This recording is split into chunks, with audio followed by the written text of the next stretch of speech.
Hey YouTubers, this is Off-Grid Amateur. I've been teasing a little bit in the videos about this van that I drive. It's a 2004 Chevy Astro. It was previously owned by the Ohio Bureau of Workers' Compensation. They owned it for 14 years, only put 108,000 miles on it. Pretty sure they kept it in a garage.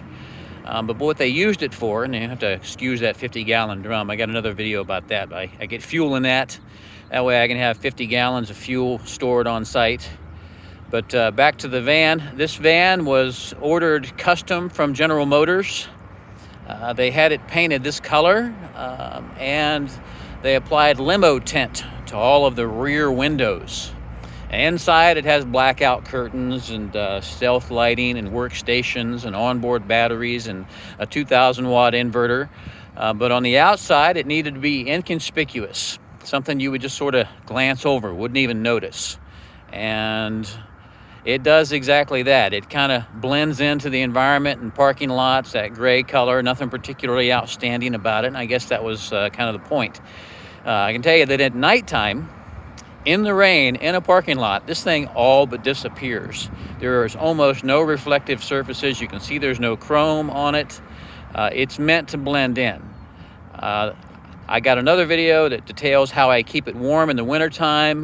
This was a surveillance van, and I bought it for the purpose of turning it into a kind of a stealth camper for camping whenever I travel for work.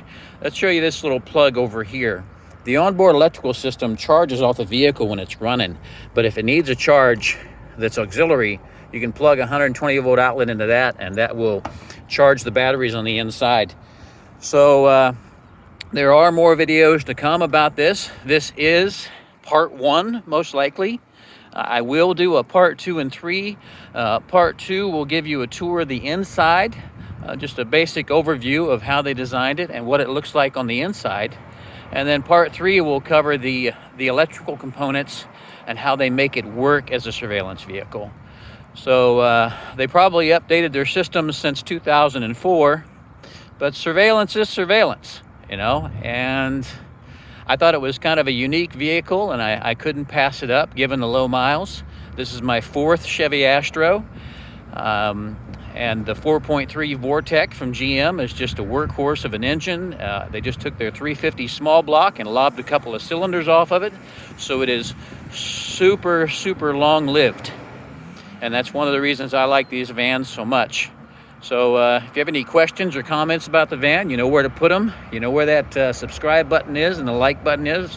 Go ahead and click on that if you feel so led to do so. So it's a little bit chilly out here. The breeze is picking up. It's hard to believe it's May in Northeast Ohio and it's this cold, but I'm going to go ahead and shut her down, and I'll get this thing up as soon as possible.